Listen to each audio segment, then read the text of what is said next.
government of India जो guidelines अनुसारे এখানে এরকম একটা মানে আমি বলবো যে লুক্রেটিভ এরিয়া আগরতলা শহরের মধ্যে এটা একটা আরবান সিএসসি হচ্ছে এখানে 50 বেড এখানে বিভিন্ন ওপিডি বিভিন্ন ডিপার্টমেন্টের থাকবে প্লাস মাইনরিটিও থাকবে এটার যে সুবিধা সেটা এখানকার লোকালিটি তো আছেই পাশাপাশি এখানকার যারা বিজনেসম্যান আছে আগরতলা শহরের মেইন তারাও কিন্তু এই ফেসিলিটিস পেতে পারে তাদের জিবি বা আইজিএম যাওয়ার দরকার নেই দ্বিতীয় হচ্ছে যে যারা বিভিন্ন কাজে এখানে আগরতলাতে আসে তারাও কিন্তু এই হসপিটালের পরিষেবা নিতে পারে প্লাস যারা শ্রমিক আসে তারাও কিন্তু এই স্বাস্থ্য পরিষেবা এখান থেকে নিতে পারে আমরা এইরকম একটা জায়গা মানে এটাকে এই একটা আরবান সিএসসি বানানো মানে সত্যিকারের অর্থে এটা সাধারণ মানুষের খুব কাজে আসবে তাছাড়া যে লোড আইজিএম হসপিটালে আছে সেই লোডও কিন্তু কমবে এটা মাইনরিটিও রাখা হয়েছে লিফটের ব্যবস্থা আছে র্যাম্পের ব্যবস্থা আছে তো 6 মাসের মধ্যে এটা টোটাল কমপ্লিট হয়ে যাবে এবং এটা আগরতলা মিউনিসিপ্যাল কর্পোরেশন ওনারা এটাকে দেখে রাখবে এটা আমাদের একটা পরিকল্পনা ছিল মানে কী কারণে পরিকল্পনাটা ছিল আমি বোম্বেতে Nair medical college Nair dental college এরকম অনেক হসপিটাল আছে যেগুলো it is run by the মানে মিউনিসিপ্যাল কর্পোরেশন তো সেই চিন্তাধারা আমি মাননীয় মেয়র সাহেবকে বলেছিলাম যে এরকম আমরা যদি আগরতলার এরকম করতে পারি তো আলটিমেটলি আমাদের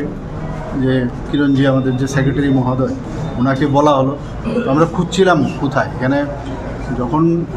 যারা যে কারণে এটাকে ব্যবহার করছিল তারাও এখান থেকে চলে গেছে লেবার ডিপার্টমেন্ট ছিল তাদের আলাদা নতুন বিল্ডিং হয়ে গেছে এটা প্রপারলি একটা ইউজ হবে যদিও কিছু জায়গায় প্রপারলি কিছু জায়গায় তোড়ফোড় করতে হবে কিন্তু কিউবিকেল বানিয়ে আমার মনে হয় এটা একটা যদি সকাল 8টার থেকে রাত্রি 8টা অবধি এই মানে এই পরিষেবা দেওয়া যায় একটা বিরাট লোড মানে যারা আপনারাও যারা আছেন হঠাৎ করে মনে হবে চলো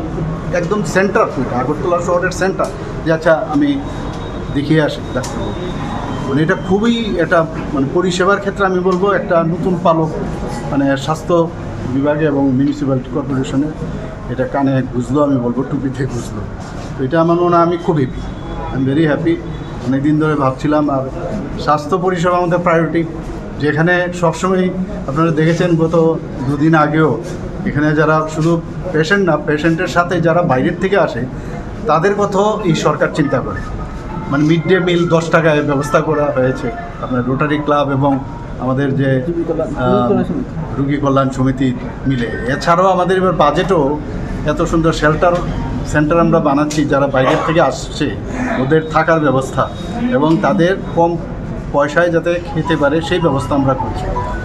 এই সরকার ভেরি সেন্সিটিভ সরকার মানুষের সংবেদনশীল সরকার আপনারা বুঝতে পারছেন এবং